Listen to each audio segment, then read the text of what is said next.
Bonjour, bonsoir à tous, vous êtes bien sûr Eric Talkabout.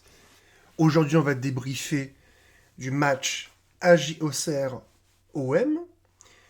Donc, nous sommes allés à Auxerre pour essayer de prendre les 3 points et nous avons réussi. Donc, et je pense que c'est le seul truc à retenir de ce match, hein, clairement. Sachant qu'il y avait un passé quand même avec cette équipe, hein, parce que l'année dernière, on a pris deux résultats qui, pour moi, sont des corrections absolues. Parce que quand tu prends 3-0 au Vélodrome et 3-0 là-bas aussi, il me semble, ou 3-1, un truc comme ça, moi j'appelle ça une correction. Donc, il y avait un goût quand même de revanche à prendre sur cette équipe. Et excuse-moi, mais si je devais vraiment résumer le match comme ça en deux mots, d'ailleurs ça sera le titre, vous allez voir sur la miniature, c'est une victoire laborieuse, hein. C'est tout. Une victoire plus que laborieuse, hein. Plus que laborieuse. Alors après, il y a eu quelques petits imprévus pendant le match.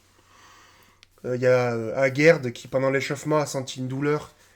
Donc ils l'ont remplacé par Egan Riley. Donc c'est sûr que bon, ça s'est ressenti sur la défense. Et alors, ce qui était intéressant dans la compo, c'est que c'est la première compo où on a Robinho Vaz et Aubameyang. Ça, je voulais le voir.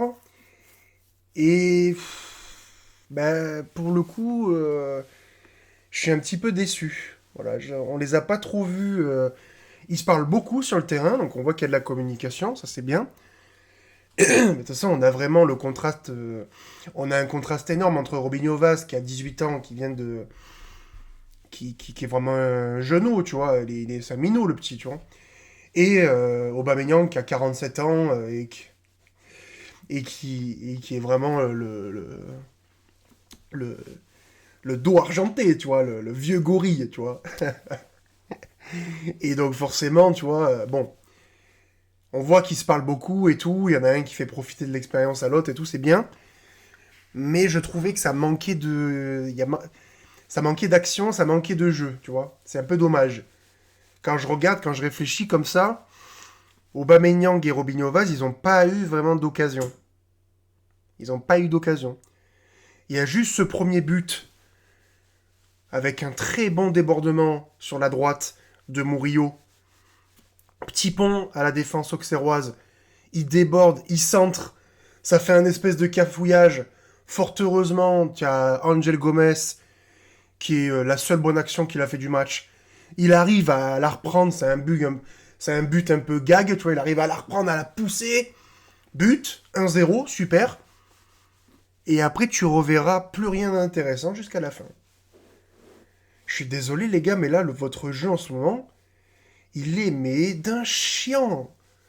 Je te jure, c'est chiant de vous regarder jouer, les gars. Je comprends pas comment vous faites pour nous faire du jeu contre l'Ajax, contre... Tu vois, tu peux nous faire des matchs comme on a vécu comme Paris. Des matchs où ça joue, où ça... Même contre le Real de Madrid. Contre le Real de Madrid, quand tu te mets à répondre, quand je te vois construire, là, mais j'ai envie de me toucher, gros. J'ai envie de me mettre la main dans le slip, tu vois.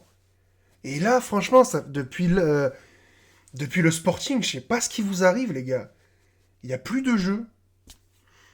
Il n'y a plus de jeu. Le milieu de terrain, je suis désolé, le milieu de terrain, à part Hochberg. Mais Hochberg, je pense qu'il a un problème, il est fatigué. Hochberg, c'est un joueur, il faut le reposer, je pense. Parce que j'ai vraiment la sensation, il a du déchet technique.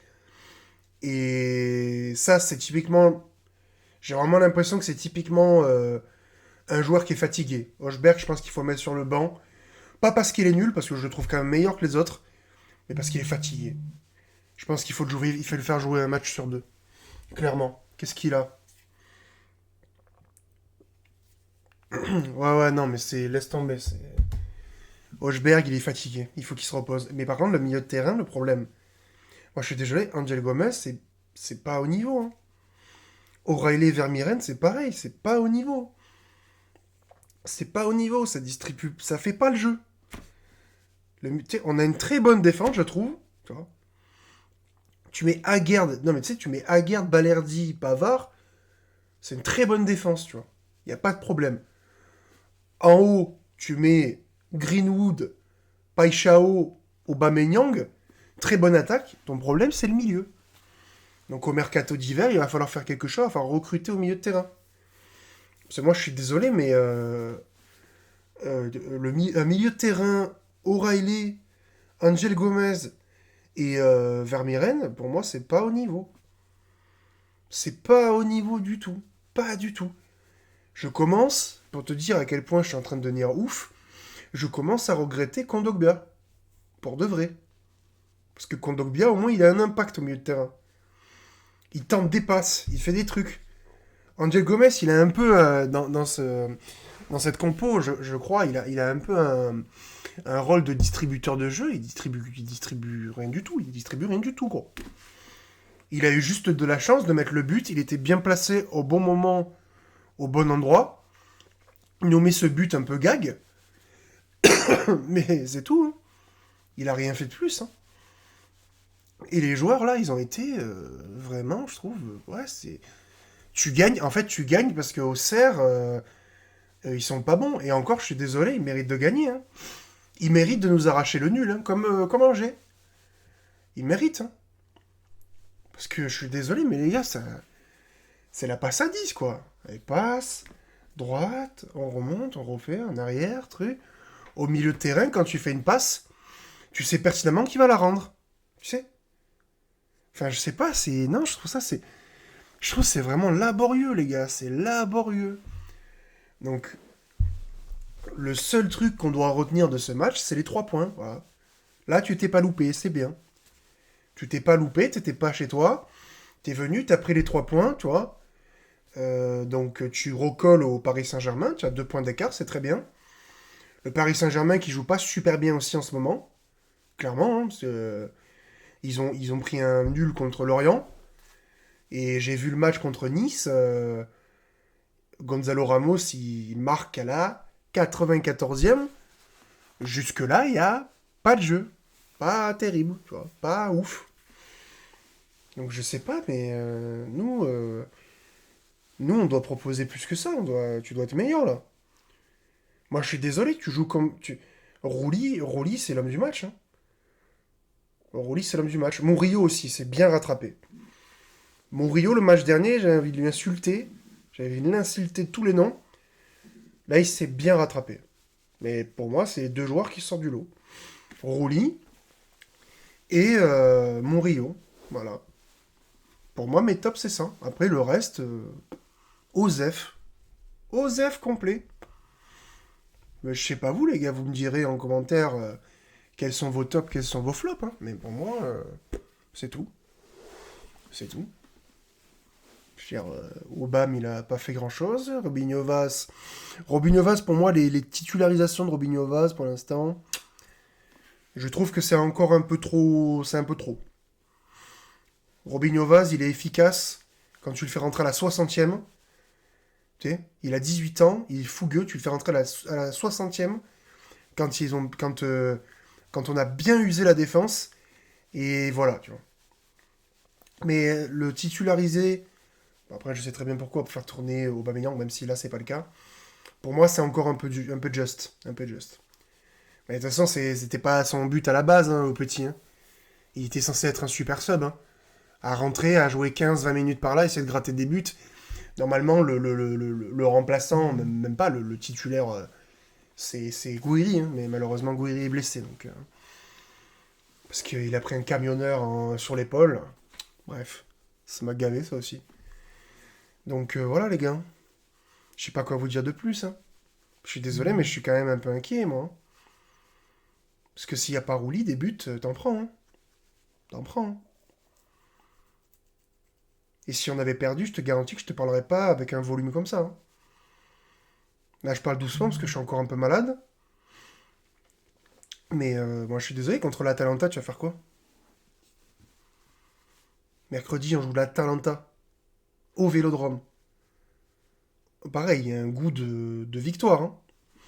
Parce que tu te rappelles du match, de l'Atalanta, là, chez eux.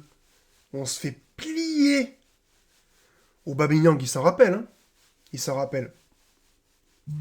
Tu vas faire quoi, gros? Il va falloir que tu te bouges le cul, hein, je te le dis, hein. Il va falloir que tu nous sortes... il va falloir que tu nous sortes tes tripes, tu vois. Parce que là, pour l'instant, je suis désolé, je vois pas... Je vois des mecs... Je vois des mecs qui galèrent, en fait. Des gars qui galèrent à faire 3 passes, qui ont des déchets et tout. Franchement, c'était chiant à vous regarder jouer. Vraiment, vraiment.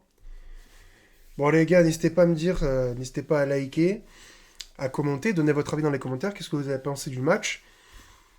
Donnez-moi vos tops et vos flops. Donc moi, je vous ai dit, c'est Rouli et Murillo. Après, le reste, ça m'intéresse pas. Les flops, je dirais... Bon, Diego Gomez, il a marqué, donc je peux pas le mettre en flop, mais... Euh...